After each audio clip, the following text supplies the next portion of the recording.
Supplyco ஸ்டோர்களில் subsidy பொருட்களின் பற்றாக்குறை பொதுமக்களை சிரமப்படுத்தி வருகிறது. பொருட்கள் கிடைக்காமலானதோடு பொதுமக்கள் அதிக விலை கொடுத்து வெளியிடங்களில் பொருட்களை வாங்க வேண்டிய நிலையில் உள்ளனர். சாதாரண மக்களுக்கு இது பெரும் சிரமத்தை ஏற்படுத்தியுள்ளது. தோட்டப்பகுதிகளிலும் ஆதிவாசி பகுதிகளிலும் விவசாய பகுதிகளிலும் உள்ள சாதாரண மக்களுக்கு தேவையான பொருட்கள் விலை குறைத்து வாங்க நம்பியுள்ளது சப்ளைகோ ஸ்டோர்களைத்தான். ஆனால் சப்ளைகோ ஸ்டோர்களில் சப்சிடி பொருட்களின் பற்றாக்குறைவு அடிமாலி பகுதியிலும் ஆட்களை பாதித்து வருகிறது. சப்சிடி பொருட்கள் வாங்குவதற்கு சப்ளைகோவிற்கு வந்தால் பொருட்கள் இல்லை என்ற பதில்தான் கிடைப்பதாக பொதுமக்கள் தெரிவித்துள்ளனர். സജീവമായി പൊതുജനം കടന്നു വരുന്നു.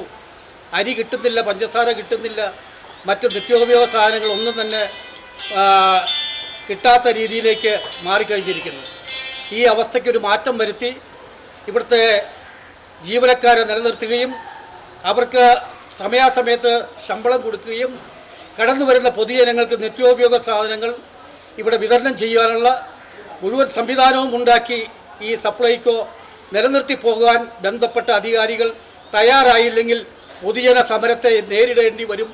ഈ സർക്കാർ നേരിടേണ്ടി பொருட்கள் கிடைக்காமலானதோடு ஆட்கள் அதிக விலை கொடுத்து வெளியிடங்களிலிருந்து பொருட்கள் வாங்க வேண்டிய நிலை ஏற்பட்டுள்ளது. சாதாரண மக்களுக்கு இதுவும் பெரும் பொருளாதார பாதிப்பை ஏற்படுத்தியுள்ளது. பொது விற்பனையில் உள்ள அதிகமான விலையால் சப்ளைகோவில் சப்சிடி கட்டணத்தில் பொருட்கள் வாங்கி வந்தது பொதுமக்களுக்கு உதவியாக இருந்தது. பொருட்கள் இல்லாமலானதோடு சாதாரண மக்களின் குடும்ப பட்ஜெட்டும் பாதித்துள்ளது. சப்ளைகோவில் கிடைத்து வந்த பொருட்களின் சப்சிடி கட்டணத்தில் குறைவு ஏற்படுத்தும் தீர்மானம் சாதாரண மக்களுக்கு பெரும் பாதிப்பாகவும் மாறியுள்ளது.